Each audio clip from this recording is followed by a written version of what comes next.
مرضلا من يهده الله فلا مضل له ومن يضلله فلا هادي له وأشهد أن لا إله إلا الله وأشهد أن محمدا عبده ورسوله أما بعد فأعوذ بالله من الشيطان الرجيم بسم الله الرحمن الرحيم يا أيها الناس اتقوا ربكم الذي خلقكم من نفس واحدة وخلق منها زوجها وبث منهما رجالا كثيرا ونساء واتقوا الله الذي تساءلون به والأرحام إن الله كان عليكم رقيبا وقال يا أيها الذين آمنوا اتقوا الله حق تقاته ولا تموتن إلا وأنتم مسلمون وقال يا أيها الذين آمنوا اتقوا الله وقولوا قولا سديدا يصلح لكم أعمالكم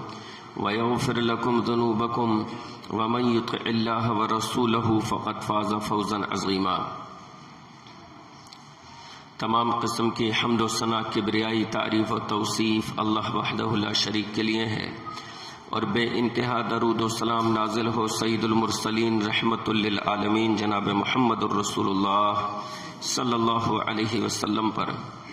اللہم صلی علی محمد وعلی آل محمد کما صلیت علی ابراہیم وعلی آل ابراہیم انک حمید مجید۔ اللہم بارک علی محمد وعلی آل محمد کما بارکت علی ابراہیم وعلی آل ابراہیم انک حمید مجید۔ حج اسلام کے بنیادی اراکین میں سے ہے،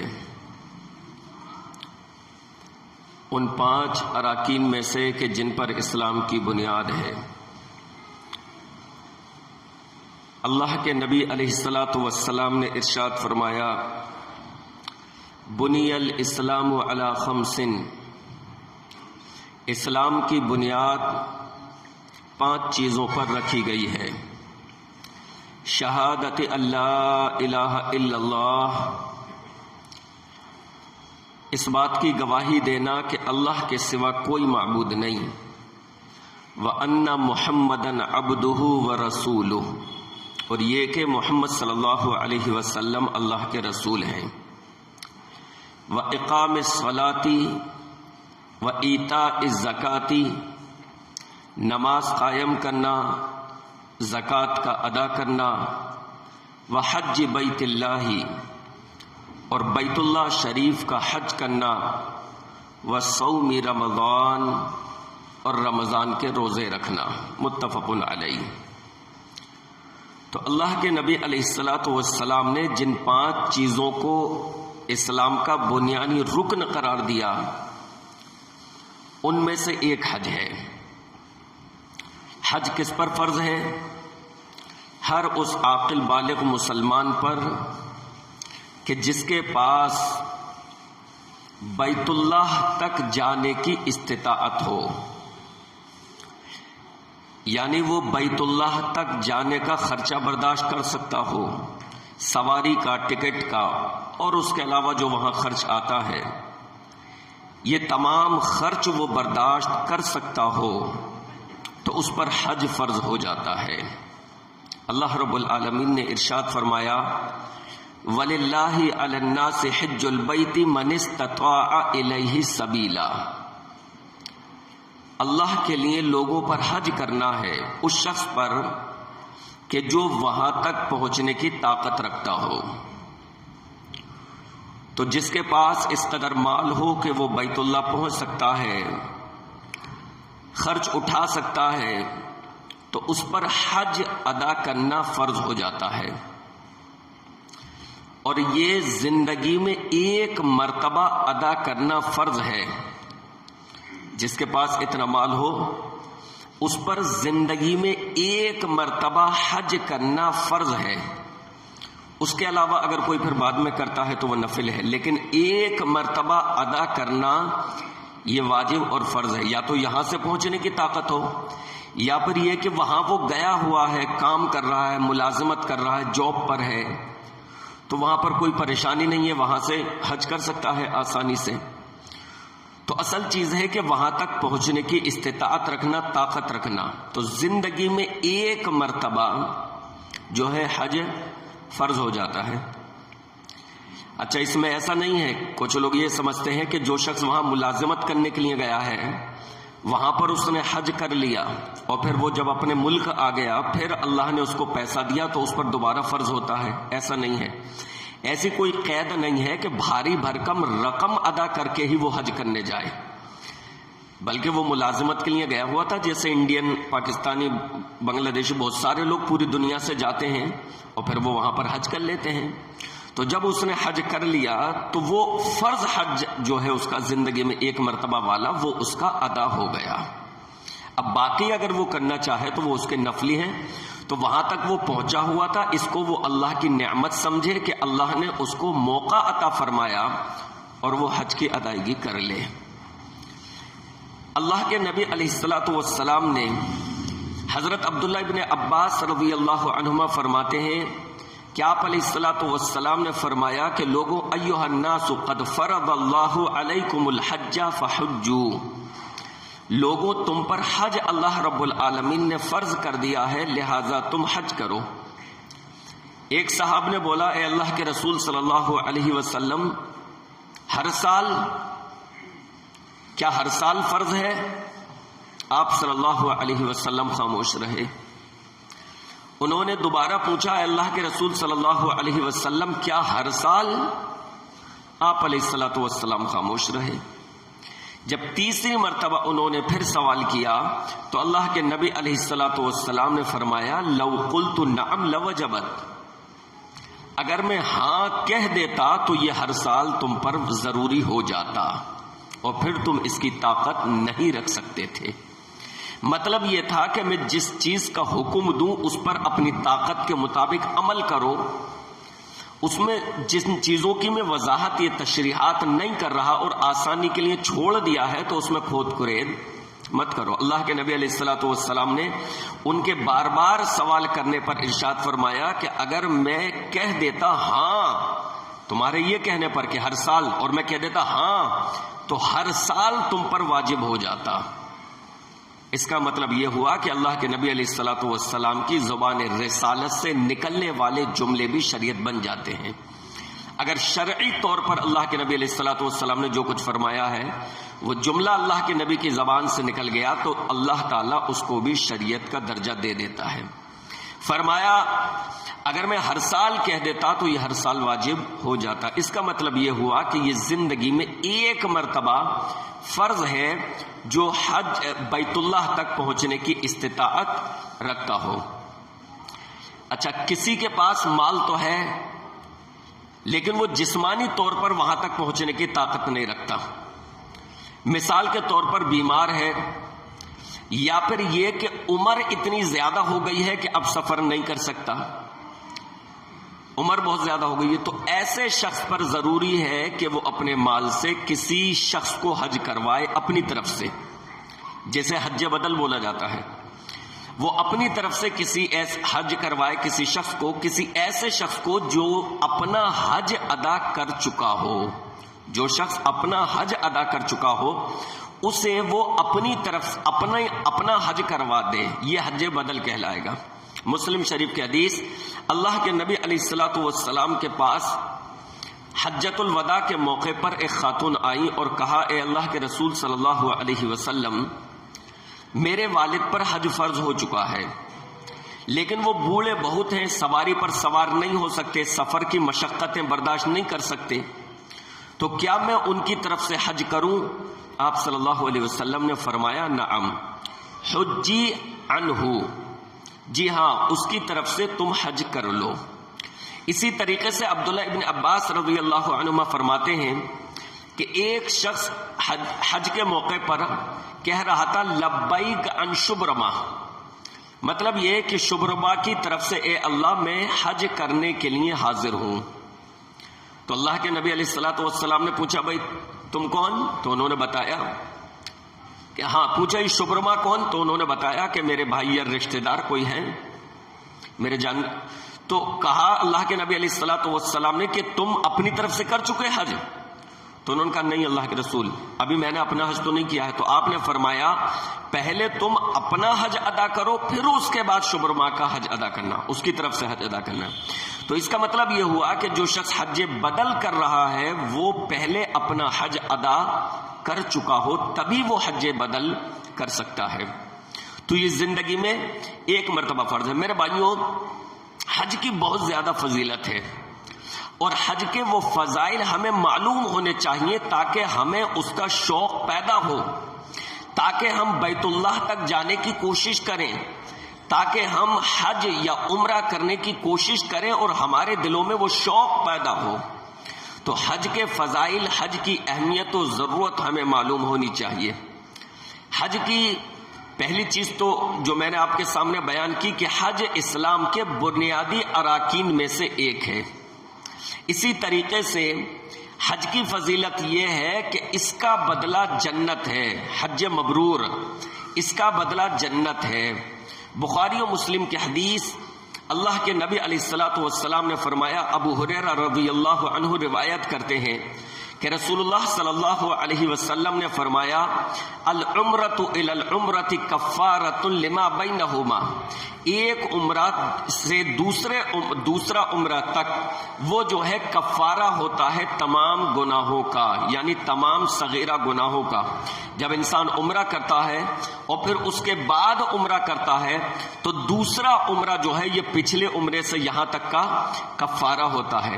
اور پھر آپ نے ارشاد فرمایا، والحج المبرور لیس له جزاء الا الجنہ، حج مبرور جو ہے اس کا بدلہ جنت کے سوا کچھ نہیں ہے، یعنی حج مبرور کا بدلہ جنت ہی ہے، اللہ رب العالمین جنت عطا فرماتا ہے۔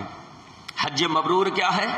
حج مبرور کا مطلب یہ ہے کہ وہ حج کہ جس میں اللہ رب العالمین کی نافرمانی نہ کی جائے، جس میں اللہ رب العالمین کی نافرمانی نہ کی گئی ہو، تمام چیزوں کا خیال رکھتے ہوئے پورے احتیاط کے ساتھ، تمام شروط و قواعد کے ساتھ وہ حج کرے، یہ حج مبرور کہلاتا ہے۔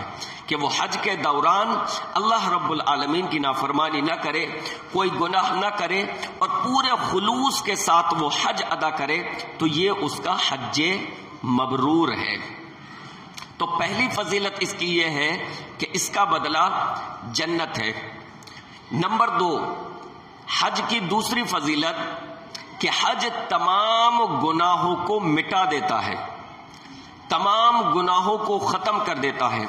حضرت عمرو بن عاص رضی اللہ عنہما ارشاد فرماتے ہیں کہ جب اللہ رب العالمین نے میرے دل میں اسلام کی محبت ڈالی، میں اللہ کے نبی علیہ الصلوۃ والسلام کے پاس آیا اور میں نے آ کر اپنے اسلام قبول کرنے کا اظہار کیا اور بیعت کے لیے ہاتھ آگے بڑھایا۔ اس وقت جب لوگ اسلام قبول کیا کرتے تھے تو وہ اللہ کے نبی علیہ الصلوۃ والسلام کے پاس آ کر بیعت کیا کرتے تھے۔ کہتے ہیں میں نے آ کر ہاتھ آگے بڑھایا بیعت کے لیے، اور پھر جب آپ علیہ الصلوۃ والسلام بیعت لینے لگے میں نے اپنے ہاتھ کو پیچھے کر لیا۔ اللہ کے نبی علیہ الصلوۃ والسلام نے کہا، عمرو کیا بات ہوئی، تم نے ہاتھ پیچھے کیوں کھینچ لیا؟ کہا، اے اللہ کے رسول صلی اللہ علیہ وسلم میری ایک شرط ہے۔ پوچھا کیا شرط ہے؟ کہا میں یہ چاہتا ہوں کہ میرے اب سے پہلے کے جتنے گناہ ہیں اللہ تعالیٰ ان تمام گناہوں کو معاف فرما دے۔ تو اللہ کے نبی علیہ الصلوۃ والسلام نے ارشاد فرمایا، اما علمت ان الاسلام یہدم ما کان قبلہ وان الہجرۃ تہدم ما کان قبلها وان الحج یہدم ما کان قبلہ۔ فرمایا کیا تمہیں یہ پتہ نہیں ہے کہ اسلام اپنے سے پہلے تمام گناہوں کو معاف کر دیتا ہے، اور ہجرت اپنے سے پہلے تمام گناہوں کو معاف کر دیتی ہے، اور حج اپنے سے پہلے سارے گناہوں کو دھو ڈالتا ہے۔ لہذا جو اسلام قبول کرتا ہے اس کے جو پچھلے گناہ ہیں وہ سب ختم ہو جاتے ہیں، نئے ذرے سے اس کی زندگی اسٹارٹ ہوتی ہے۔ جس نے ہجرت کی اس کے پچھلے تمام گناہ معاف ہو جاتے ہیں، اور جس نے حج کیا تمام شرائط کا خیال رکھتے ہوئے، تمام چیزوں کا خیال رکھتے ہوئے، تو انشاءاللہ العزیز اس کے بھی پچھلے تمام گناہ معاف ہو جاتے ہیں۔ 2 فضیلتیں۔ نمبر 3، حج کی تیسری فضیلت، حج کا مقام یہ ہے کہ ایمان اور جہاد فی سبیل اللہ کے بعد سب سے افضل عمل حج ہے۔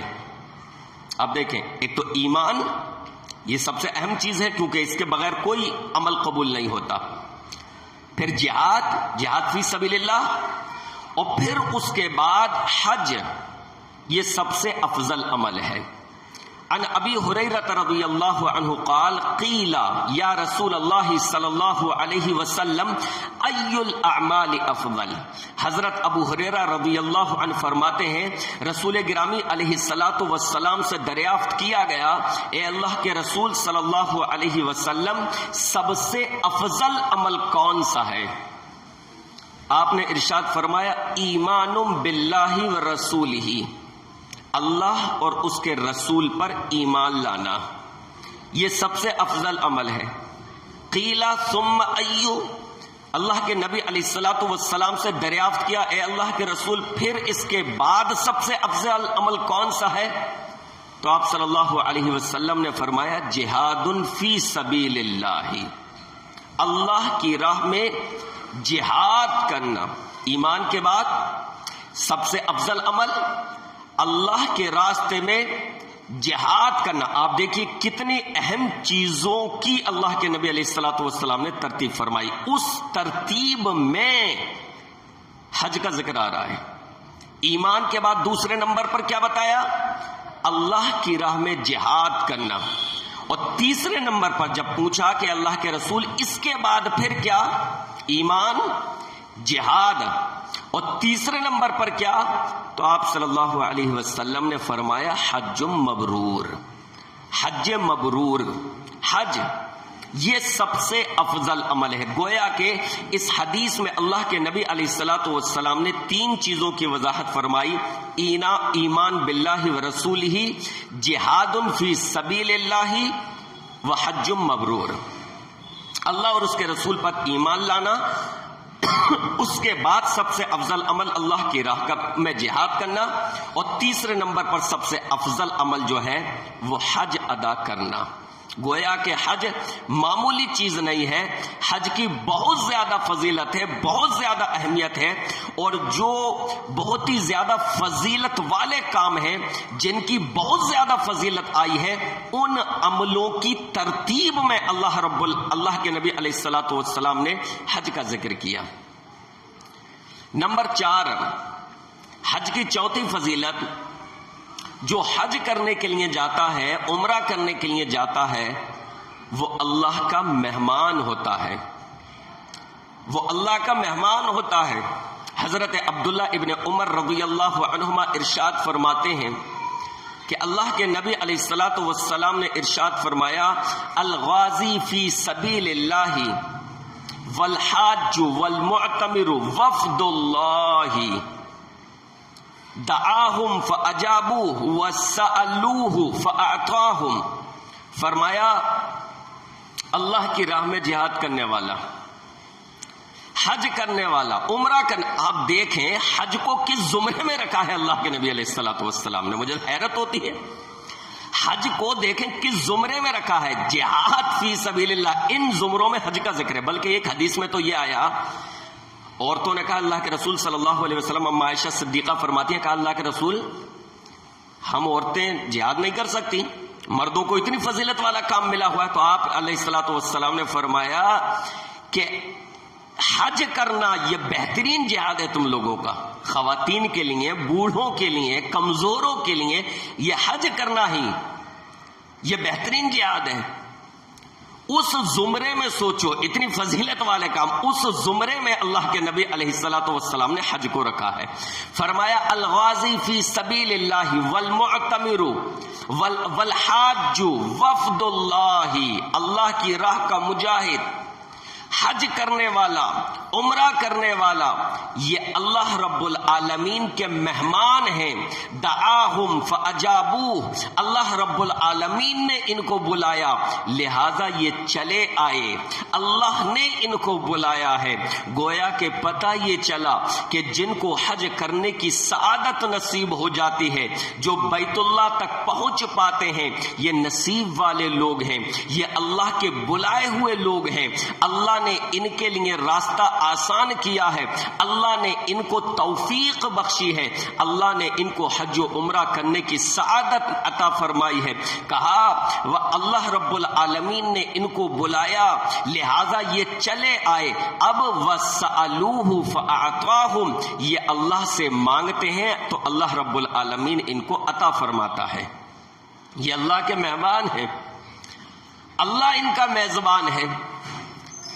اور مہمان کسی چیز کا مطالبہ کرے تو میزبان پورا کرتا ہے یا نہیں؟ اپنی حیثیت کے مطابق پورا کرتا ہے. اللہ رب العالمین کی حیثیت سے، شان سے باہر کوئی چیز ہے کہ وہ کچھ عطا نہ کر سکے؟ کوئی چیز باہر نہیں. لہذا ایک حاجی وہاں جا کر اپنے دل کے ارمانوں کے ساتھ رب کے سامنے جھولی پھیلا کر رب سے جو کچھ مانگتا ہے، رب کی رحمت جوش میں آتی ہے اور اس کو عطا فرما دیتا ہے. وفد اللہ، یہ اللہ کے مہمان ہیں. اور ایسے مہمان ہیں کہ اس کی 5ویں فضیلت یہ ہے کہ اگر حج و عمرہ کے سفر میں یا وہاں پر پہنچ کر اس کا انتقال ہو جاتا ہے، اللہ رب العالمین قیامت تک حج کرنے والوں میں اس کا اجر و ثواب لکھتا ہے. جیسے اس نے قیامت تک یہ حج کرتا رہا، قیامت تک یہ عمرہ کرتا رہا.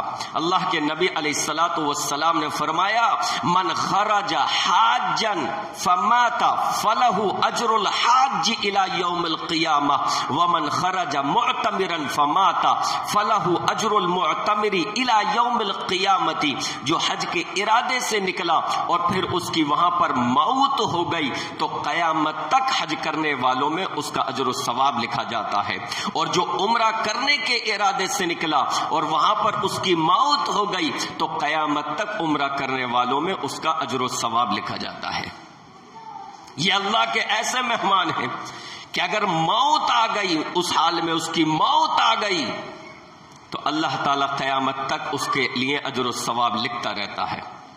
اور وہ قیامت کے دن اگر وہاں موت آ جاتی ہے اسے، اگر وہاں اس سفر میں موت آ جاتی ہے ان تکلیفوں کی وجہ سے، حج کرنے میں کافی دشواریاں آتی ہیں، آپ کو پتا ہے حج کرنے میں کافی دشواریاں آتی ہیں.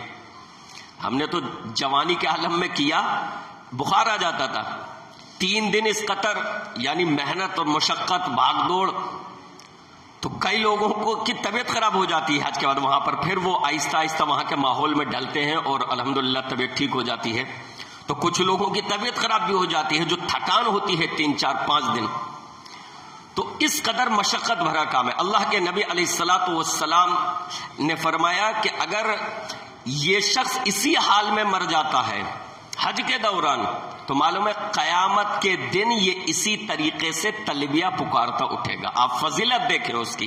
فرمایا عبداللہ ابن عباس نے رضی اللہ عنہما، آپ نے فرمایا کہ حج وداع کے موقع پر ایک شخص اپنی سواری سے گر گیا، اس کی گردن ٹوٹ گئی، اس کی موت ہو گئی. جب اس کو کفن دیا جانے لگا، اللہ کے نبی علیہ الصلوۃ والسلام نے ارشاد فرمایا اغسلوہ بماء وسدر، اس کو پانی سے غسل دو، اس کو بیری کے پتوں سے غسل دو. وَكَفِّنُوهُ فِي ثَوْبَيْهِ، اور اس کے یہ جو 2 کپڑے ہیں احرام کے، اسی میں اس کو کفن دے دو. اس کے جو یہ احرام کے 2 کپڑے ہیں اسی میں اس کو کفن دے دو. وَلَا تُخَمِّرُوا رَأْسَهُ، اور اس کے سر کو مت ڈھانپو. احرام کی حالت میں سر نہیں ڈھک سکتے. احرام کی حالت میں آگے آئے گا انشاءاللہ جب طریقہ تو پتہ چلے گا کہ احرام کی حالت میں سر کو نہیں ڈھکا جا سکتا مردوں کے لیے. تو آپ نے ارشاد فرمایا وہی حکم اس کے لیے بھی دیا جو حج کے حالت میں فوت ہوا تھا. کہا اس کو احرام کے کپڑوں ہی میں کفن دے دو. ولا تخمروا رأسه، اس کے سر کو مت ڈھکو. ولا تحنطوه، اور اس کو خوشبو مت لگاؤ. ویسے میت کو لگا سکتے ہیں، لیکن جو حج کے حالت میں فوت ہوا کیا فرمایا؟ اس کے لیے خوشبو کا استعمال بھی مت کرو، فَإِنَّهُ يُبْعَثُ يَوْمَ الْقِيَامَةِ مُلَبِّيًا، اس لیے کہ یہ قیامت کے دن اس حال میں اٹھے گا کہ یہ پکار رہا ہوگا لبیک اللہم لبیک لبیک لا شریک لک لبیک، اس حال میں یہ قیامت کے دن اٹھے گا۔ تو حاجی کی فضیلت یہ ہے کہ وہ اللہ کا مہمان ہے، اور اس حال میں اسے موت آ جاتی ہے تو وہ قیامت کے دن بھی لبیک لبیک لبیک پکارتا ہوا اپنی قبر سے اٹھے گا۔ میرے بھائیوں، اللہ رب العالمین حاجی کے تمام گناہوں کو معاف فرما دیتا۔ ایک لمبی حدیث میں جسے الترغیب و ترہیب کی روایت، اللہ کے نبی علیہ الصلوۃ والسلام نے ارشاد فرمایا، حدیث قدسی، کہ اللہ رب العالمین فرشتوں کے سامنے ذکر کرتا ہے ان کا، حاجیوں کا، جب وہ میدان عرفات میں ٹھہرتے ہیں کہ فرشتوں دیکھو یہ میرے لیے حاضر ہوئے ہیں، یہ میرے پاس آئے، یہ میرے لیے حاضر ہوئے ہیں اور یہ میری رحمت کی امید رکھتے ہیں، یہ میرے عذاب سے ڈرتے ہیں، لہذا فرشتوں یاد رکھو اگر ان کے گناہ ریت کے ذرات کے برابر ہو، یا دنیا کے دنوں کے برابر ہو، یا بارش کے قطرات کے برابر ہو، تب بھی میں نے ان کے تمام گناہوں کو معاف فرما دیا، تب بھی میں نے ان کے تمام گناہوں کو معاف فرما دیا ہے۔ اللہ رب العالمین فرشتوں کے سامنے کہتا ہے، لہذا وہ حاجی کے، حج کرنے والے کے تمام گناہوں کو معاف فرما دیتا ہے، اور حاجی اس حال میں حج کر کے لوٹتا ہے جیسے اس کی ابھی پیدائش ہوئی ہو اور اس کے نامہ اعمال میں کوئی گناہ نہ ہو، اس طریقے سے حاجی حج کر کے لوٹتا ہے۔ لیکن معلوم ہے حج مبرور کی نشانیاں کیا بتائی ہیں سلف نے؟ حج مبرور یعنی ایسا حج جو قبول ہو گئے اللہ کے راہ میں، وہ اس نے اللہ کی نافرمانی سے بچتے ہوئے حج کیا ہو۔ ایسے حج کی نشانی یہ ہے کہ حج کرنے کے بعد انسان گناہوں کو چھوڑ دے، اس کی زندگی میں تبدیلی آ جائے، یہ نہیں کہ حج کر کے آیا چلو بالکل پاک صاف ہو گیا، میرے گناہ ختم، اب میں حاجی جی ہو گیا، جس طرح چاہوں زندگی گزاروں۔ اس کی نشانی یہ بتائی گئی کہ حج کرنے کے بعد اس کی زندگی میں تبدیلی آ جائے، اس کی زندگی میں چینجنگ آ جائے، اور وہ اپنی تمام سابقہ لغزشوں سے، عصیان سے، گناہوں سے باز آ جائے۔ یہ اس کے حج مبرور کی نشانی ہے۔ میرے بھائیوں، اگر ہم میں سے کوئی شخص حج کا ارادہ رکھتا ہے یا آئندہ حج کا ارادہ رکھتا ہے، حج سے پہلے اس کو چند چیزوں کا خیال رکھنا چاہیے، جن میں نمبر 1 پہلی چیز یہ کہ حج وہ پوری خلوص کے ساتھ کرے۔ اس کا ارادہ گھومنا نہ ہو کہ یار مکہ کبھی نہیں دیکھا ہے، سعودی کبھی نہیں دیکھا ہے، چلو ایک ٹور وہاں کا کر لیتے ہیں، اس بہانے جو ہے ہم وہاں کے یہ تمام مقامات مقدسہ گھوم کر آ جائیں گے۔ یہ ارادہ اس کا نہیں ہو، یہ چیزیں تو اس کو آٹومیٹک حاصل ہو جائیں گی جب وہاں جائے گا، تو ارادہ کرنے کی کیا ضرورت ہے؟ ارادہ وہ اپنا، نیت وہ اپنی خالص یہ کرے کہ میں اللہ رب العالمین کی رضا جوئی کے لیے حج ادا کر رہا ہوں، اور حج اسلام کے 5 ارکان میں سے ایک ہے، لہذا میں خالصتاً اللہ کے لیے حج کر رہا ہوں۔ وما امروا الا ليعبدوا الله مخلصین لہ الدین، خالص اللہ کے لیے۔ نمبر 2، دوسری چیز جس کا وہ خیال رکھے کہ حج کے تمام اخراجات حلال مال سے کرے، حج کے تمام اخراجات حلال مال کے ذریعے ادا کرے۔ حج جو ہونا چاہیے اس کا، وہ اس کی حلال کمائی سے ہونا چاہیے۔ اگر اس کی کمائی حرام ہے تو اس کا حج کیسے قبول ہو سکتا ہے؟ اللہ رب العالمین اس کی دعائیں قبول نہیں فرماتا، حج کیسے قبول ہو سکتا ہے؟ اللہ کے نبی علیہ الصلاۃ والسلام نے نقشہ کھینچا، آپ علیہ الصلاۃ والسلام نے ارشاد فرمایا کہ ایک شخص گرد و غبار میں آلود ہوتا ہے، سفر کر رہا ہوتا ہے اور وہ ہاتھ اٹھائے ہوئے ہوتا ہے آسمان کی طرف اور دعائیں کرتا ہے، یا ربی یا ربی، اے میرے رب اے میرے رب، یعنی اللہ کے نبی علیہ الصلوۃ والسلام نے اس کی پہچان، اس کی نشانیاں وہ بتائیں کہ جن میں اس کی دعا جلدی قبول ہونی چاہیے۔ سفر میں ہے اللہ جلدی قبول کرتا ہے، وہ پراگندہ حالت میں ہے، گرد و غبار میں اٹا ہوا ہے، یعنی سفر کی مشقتیں اس کے اوپر ہیں، اور اس حالت میں ہاتھوں کو اٹھائے ہوئے ہیں۔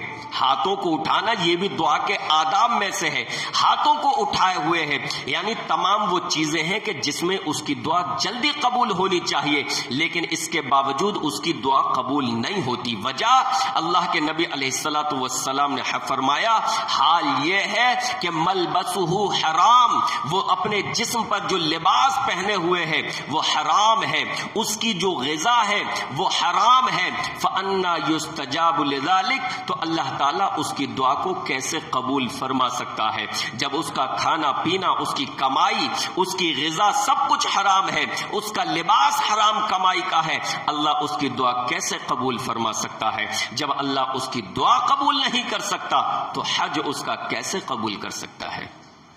لہذا اس کا حج جو ہونا چاہیے اس کی پاکیزہ اور حلال کمائی میں سے ہو، حرام کمائی میں سے نہیں۔ اور نمبر 3، تیسری چیز یہ کہ وہ حج کے طریقے کو اچھی طرح سے سیکھ لے، حج یا عمرہ جو بھی وہ کرنے جا رہا ہے اس کے طریقے کو سیکھ لے، کیونکہ حج و عمرہ کرنے والے بھی اپنے اپنے طریقے سے اس میں بہت ساری چیزیں ایڈ کر دیتے ہیں، بہت ساری چیزیں شامل کر دیتے ہیں جو اللہ کے نبی علیہ الصلوۃ والسلام کے طریقے کے مطابق نہیں ہے۔ لہٰذا جب وہ حج کرنے کے لیے جا رہا ہے، عمرہ کرنے کے لیے جا رہا ہے، تو مستند طریقے سے اس کو معلوم ہونا چاہیے کہ میں حج کس طریقے سے کروں، میں عمرہ کس طریقے سے کروں۔ اللہ کے نبی علیہ الصلوۃ والسلام نے حج ادا فرمایا، اللہ کے نبی علیہ الصلوۃ والسلام نے زندگی میں ایک حج کیا تھا، 4 عمرے آپ علیہ الصلوۃ والسلام نے فرمائے تھے، ایک حج آپ نے فرمایا تھا، وہی حجۃ الوداع بھی کہلاتا ہے، اور آپ علیہ الصلوۃ والسلام نے اس موقع پر ارشاد فرمایا لوگوں مجھ سے حج کا طریقہ سیکھ لو، مجھ سے حج کا طریقہ سمجھ لو، حج کے مسائل سمجھ لو۔ اس سے پتہ یہ چلا کہ جس طریقے سے باقی تمام عبادتوں میں جناب محمد الرسول اللہ صلی اللہ علیہ وسلم کی اتباع و پیروی ضروری ہے، اسی طریقے سے حج میں بھی جناب محمد الرسول اللہ صلی اللہ علیہ وسلم کی اتباع و پیروی انتہائی ضروری ہے۔ لہذا جب کوئی شخص حج کا ارادہ کرے یا حج کا سفر کر رہا ہو تو اس کو حج کے احکام، حج کے مسائل، نبی علیہ الصلوۃ والسلام کے حج کرنے کا صحیح طریقہ اس کو معلوم ہونا چاہیے، تاکہ وہ وہاں پر جا کر نئی چیزوں کو ادا کرنے سے بچے۔ وہاں کے لوگ تو نہیں کرتے جو عربین ہوتے ہیں، لیکن یہاں کے لوگ جو پہنچتے ہیں وہ بہت ساری ایسی چیزیں کرتے ہیں جو نہیں ہیں، تو وہ حج کا طریقہ مستند طریقوں سے صحیح علماء اکرام سے دریافت کر لے کہ حج و عمرہ کرنے کا صحیح طریقہ کیا ہے۔ انشاءاللہ اسی چیز کو پیش نظر رکھتے ہوئے ہم اگلے جمعے میں جو ہے حج کرنے کا طریقہ، اس سے پہلے عمرہ کرنے کا طریقہ آپ کے سامنے بیان کریں گے۔ اللہ رب العالمین سے دعا ہے کہ رب العالمین ہمیں حج کرنے کا صحیح طریقہ جاننے کی توفیق عطا فرمائے۔